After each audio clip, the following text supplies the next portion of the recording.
Hello everyone. Welcome to this episode of Sunday Messages. Yes, we are talking about Animus today, which is a mini mastermind that I have coming up in September. But I also want to talk about just generally the shadow self. So one of the things that I've been talking about for a little while now is the idea of keeping your shadow in visible range.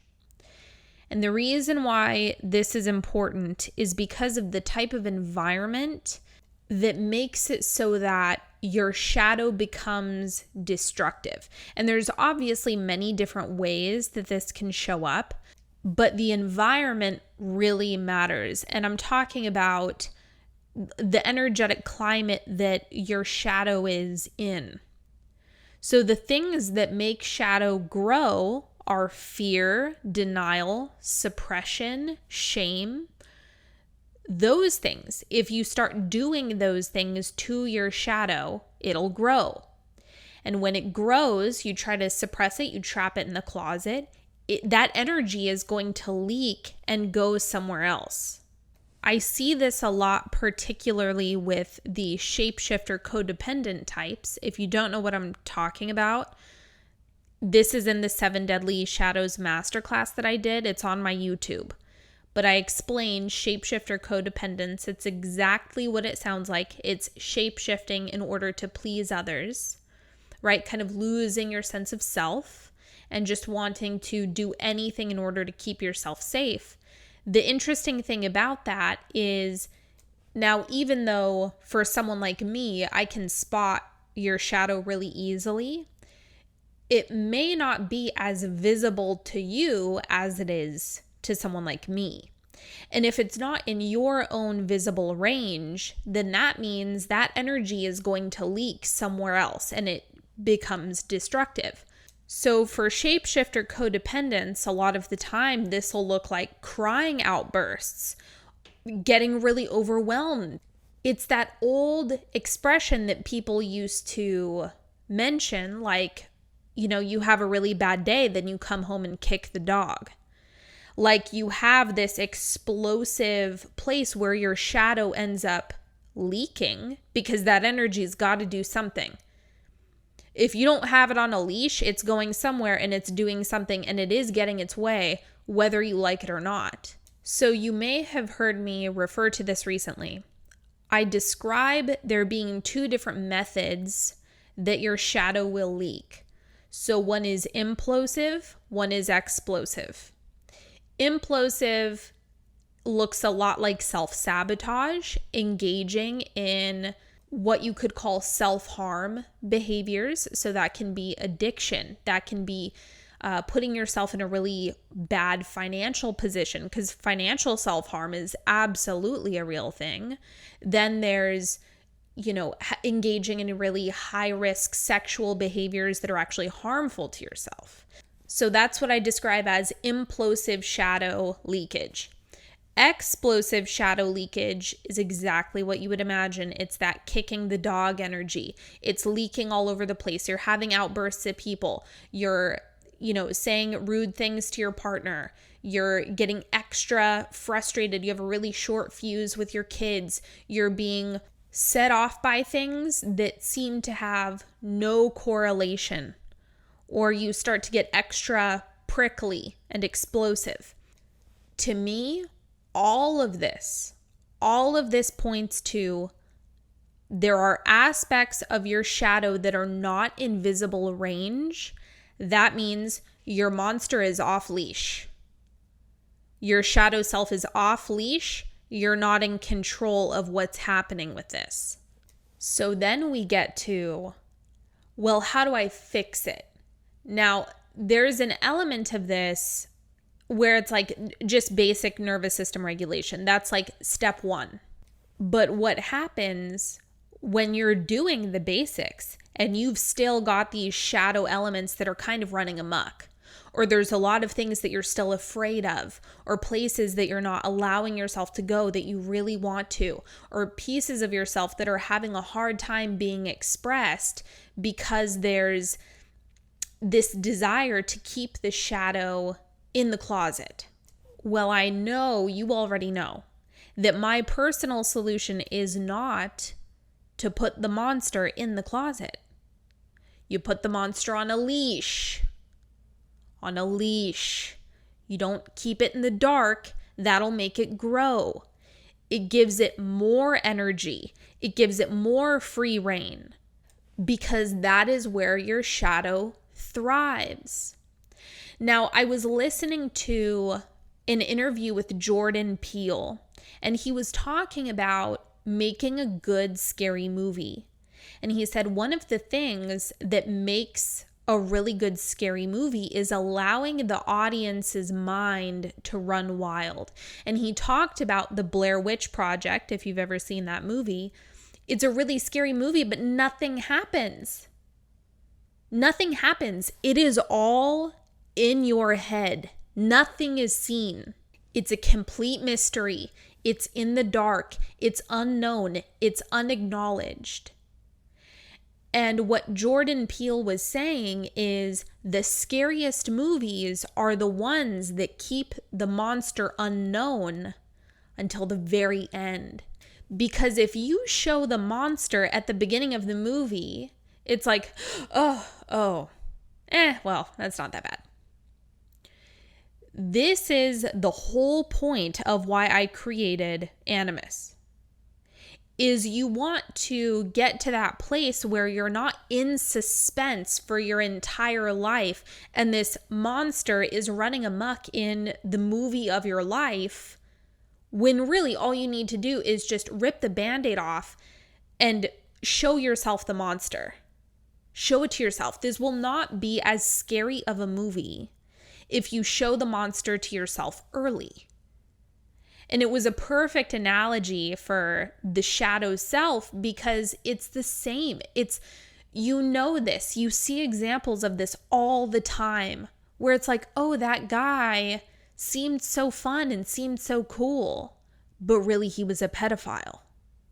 Or he was a staple in the community, but he had a pill addiction. Oh, wow, it seems like they have such a wonderful relationship, but really she's a violent alcoholic. Oh, it seems like you guys are so accepting and you preach about equality and this, that, and the other thing. But if you ever oppose any thought or idea, you will be burned at the metaphorical stake. We will come after your livelihood. It will be a full-blown witch hunt. The darkest shadows exist where you can't see them. The scariest movies are the ones where you can't see the monster the entire time. This is why I come back to keep your monster in visible range. When it's not in visible range, we've got a problem. Now, there is some online drama that I've been keeping up with lately, and I've been sitting, just watching on the sidelines, observing what's going on, keeping tabs, making notes, just doing some interesting human study on my own time. And one of the things that I noticed about the woman who is kind of the focal point of some drama that is being stirred up is I can't find her shadow. Like, it's not in my visible range. And so every time I'm always so perplexed. I'm like, what is going on here? Something isn't right. There was just this feeling within me where I'm like, okay, if I can't see your shadow, that doesn't mean it's not there. It is there and it exists. It's definitely alive and well, but I don't know how it's manifesting in her life. Is it implosive? Is it explosive? Who's it directed toward? In what degree does this shadow exist? How intense is it? All of these questions about her shadow are up in the air. And of course, for me, I grew up in a house of monsters where everyone's shadow was running them. And so in order for me to feel safe, right, I want to see her scary bits. I want to see what kind of monster am I really dealing with here, because everyone's got one. And when I can't see yours after years of observation, I end up being riddled with suspicion, which in this case, rightfully so, because the mask in all of this is perfection. Ultra high standards, luxury, everything is super polished, okay? Like polished to the point of Stepford wife roboticness. And it's interesting because even what we're calling human problems in the context of this particular human seems to be overly polished and somewhat canned. So I will definitely be talking about this more, because there is a story here. There is a story to this. But in the context of shadow leakage, what I will say is that, of course, inevitably, as it always does, this turns out to be an explosive shadow manifesting in business, like directed toward her clients. And oh my God, like talk about one of the worst ways for your shadow to manifest and be off leash. Like talk about someone who is going on and on and on about the importance of reputation, yet your shadow is getting out of control in this way. In this way, in your ability to repair and come to resolution with clients.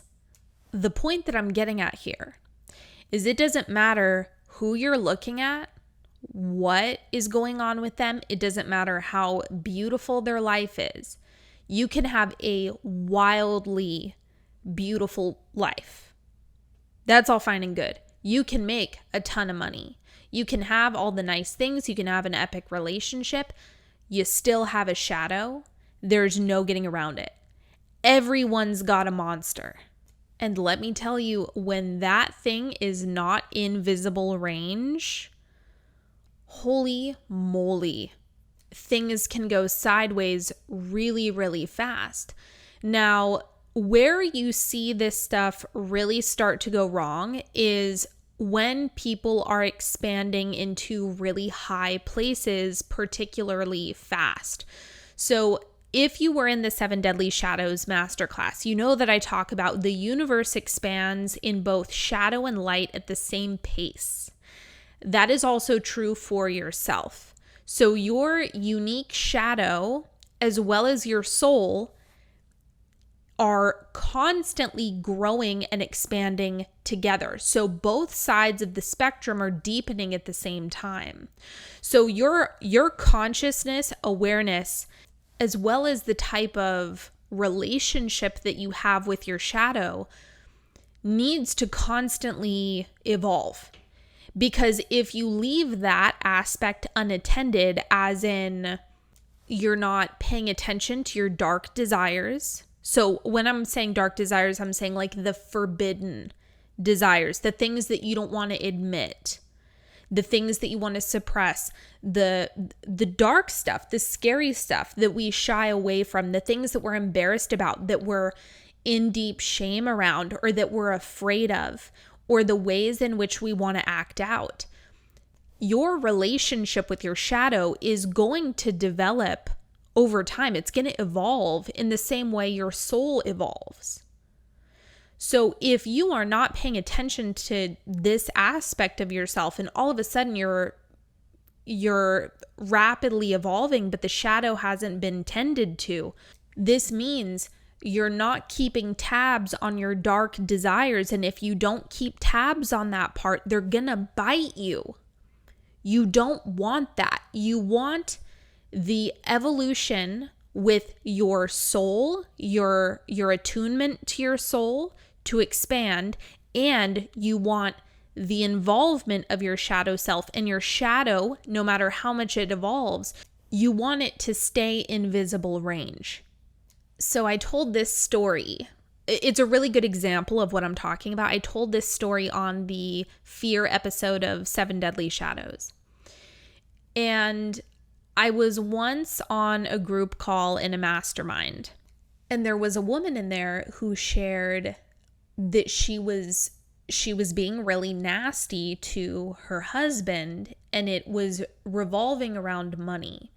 So she started making a lot of money and then was weaponizing it against her husband. So she was saying things like, my house, my money, my this, my that. It turned into this really wicked, possessive streak, and like talking down. It was very condemning. It was very condescending. There were all of these elements of her shadow that were rapidly expanding. And I remember during that call, like even though it was really inappropriate, like I started laughing to myself, because the feeling that I got after she shared that was that I liked her more after revealing that part of herself. And the depth of her character and the depth of her shadow like took a turn that I wasn't expecting during that call. And I couldn't help but think to myself, like, that is some fun shadow to play with. Now, in that moment, of course, like your poor husband, I'm so sorry that he got the short end of the stick in that situation. However, as an observer, just watching her tell that story, I could not help but feel like I wanted to take that character and just run with it. Like, there is so much juice. Like, people forget that the shadow self is the creative self. The shadow self is also the comedian. Your humor comes from your shadow. Your creativity comes from your shadow. Many of your desires come from your shadow. All sorts of things come from your shadow. Your shadow is like a playground that you're missing out on. This wild, expansive terrain that you have yet to explore. And so when I had this idea for Animus, I was going to take it in more of an archetypal direction. And then I realized that I didn't want to focus on archetypes. I actually wanted to focus on character development. So really playing with this idea of like, this is a monster that you have been gifted with in this lifetime. How cool is that? Like, you have this keeper of everything forbidden, everything taboo, all of this juicy stuff, that I love.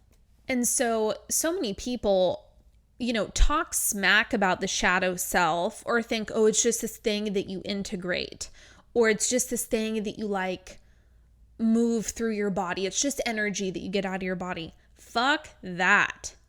No way. My shadow self, my God, she is the coolest. She's the coolest. She's the funniest. She's the most devious. She's got all sorts of stuff going on. And because of that, I'm actually really fond of my shadow. Like, it's this fun. It's this fun form of expression.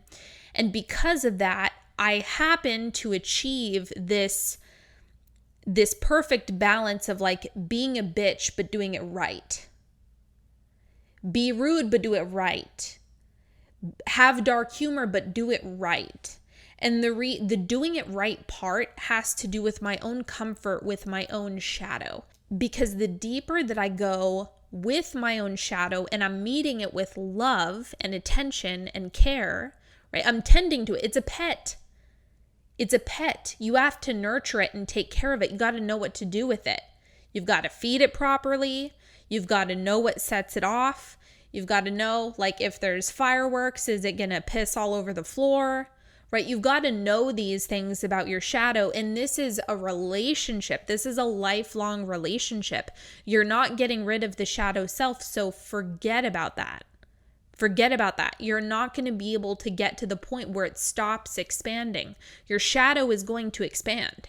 So the better you get at keeping it on a leash, keeping it in visible range, learning how to care for it, how to tend to this monster in the proper ways, then you can start involving it, bringing it into the fold of your life.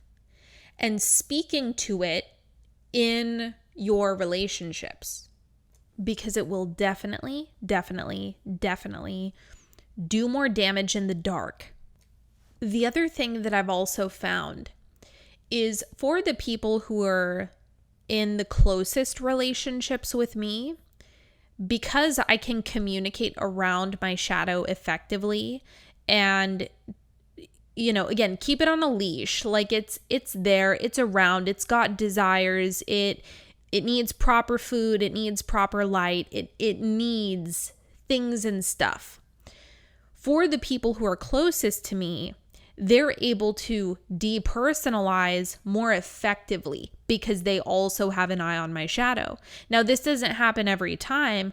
I can still upset and trigger people into involuntary responses. Of course. But the risk of that happening is much lower because we all know what's up. We all know my monster. We know.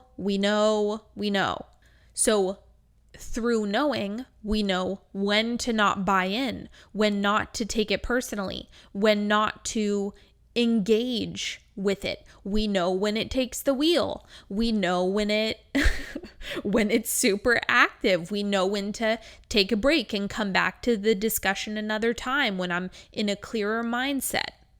Because when I'm talking about, keep the monster on a leash, I'm not talking about let it ruin your life or let it have free reign or let it be destructive. That's not what that means when it's visible.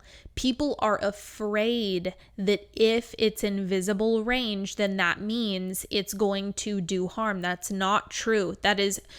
Shadow does not thrive when it's exposed to sunlight. And the other question that came up the other day that I want to address here is that even though my shadow is particularly combative and cruel and sadistic, it's like I've got a very robust shadow. It's multidimensional. So like I mentioned before, this shadow self is ever expanding. It's ever evolving.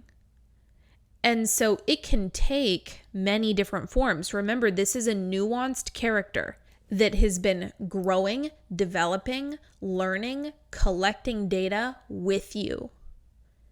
It's been with you this entire time.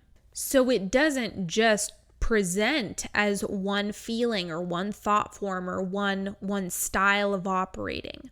It probably has some default modes, but I promise you this is not a one-dimensional character.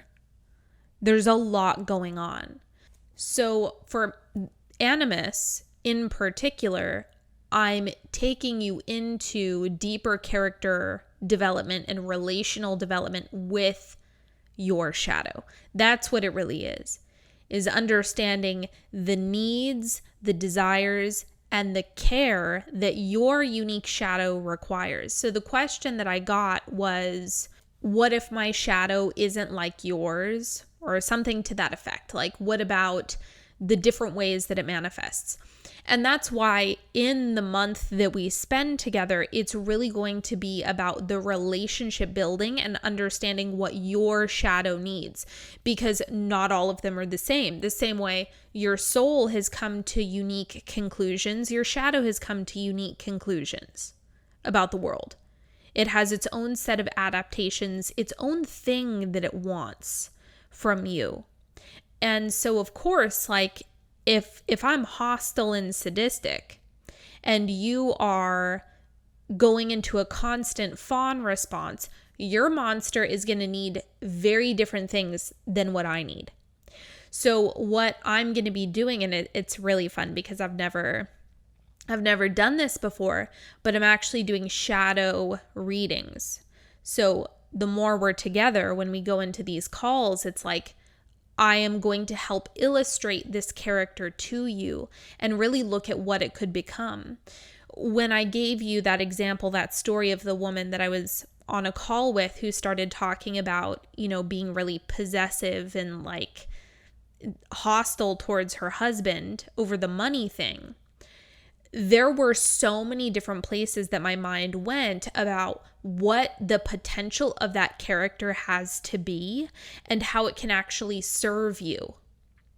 Like the way that, like the type of character that is, what it could do, like the potential of that shadow was just a wellspring of play. It didn't have to be destructive. I mean, it is if you don't know what you're doing, you don't know like how to play with it.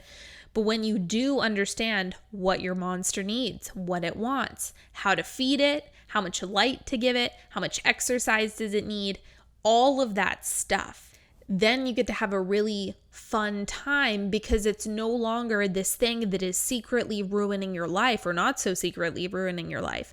It's not holding you back. It's like this extra special pet and this extremely nuanced character that you now get to involve in your life and involve in your decision making and involve in your relationships and really sit with it and bring it to the table so that it's not, tearing up the couch and pissing on the carpet and, drawing all over the walls and ruining what you have going on, because it doesn't have to. It gets to be, I promise you, this gets to be fun. It doesn't matter what kind of monster you have. It doesn't matter what type of adaptations you have. There is a really fun character that wants you to play with it. And the thing that has been really on my mind lately is like, well, isn't there a purpose for a shadow self? Isn't there a good reason why we have it? I don't think that we've just come to Earth to be given this thing that is gonna, exist with us until we die, and we're not supposed to have fun with it. I do believe that the shadow self is meant for us to play with and tend to and have fun with and not take so seriously. So logistics for Animus, for those of you who are interested. It's the entire month of September. We have a call every week and you have me on Voxer, so there's plenty of access to me. And on top of that, I really want this mastermind to be application based. So what you're going to be doing is applying this, actually working with it in real time, involving this relationship and developing this relationship while we're doing this work together. So you're immediately working with this character and exploring what it needs and just learning how to tend to it, really, and then bringing that a little bit deeper into more of the intimate experiences of your life, how it might be, toying with you in your business or in your relationship or in your work life or in whatever else you have going on. But it's going to be very application heavy. And the other thing is, if you don't know what to do with it, I'm there in Voxer. So you can ask me questions, you can have me riff on things, you can, get my help in terms of like, what the hell do I do with this aspect of myself? I have no clue. So we get to play with all of this. It's going to be a lot of experimentation. It's going to be a lot of like exploring your own depths and allowing it to just be something that you have fun with. That is my main goal, is for you to feel like there's no part of yourself that you're afraid of. It's all just more and more aspects of this character that's along for the ride with you that you get to have fun with. That's really like the end game. And then you get to play with this part of yourself for the rest of your life. So you're really walking away with this unique relationship. Now, when I'm talking about a shadow reading, like where I essentially am reading your character and looking at different threads of what it can become, this is what we're going to start with in that first call. So the initial thing we're going to be doing together is looking at this character. And then the rest of the month is going to be all application, all working with it, all integration, all character development and relational development to it. So of course it is a mastermind. So there are limited seats, especially because of how high touch this mastermind is in particular. So There are limited seats, and also keep in mind it is a tight container. So it's only for 1 month. So it's not something where there's going to be flex time with applications. Whereas if it's a 6-month mastermind and you come in a week and a half late, it's no big deal because we have another 5.5 months together. But for this container, because it is such a short amount of time, just keep that in mind. The start date is going to be really, really defined, just like how we do with Apex.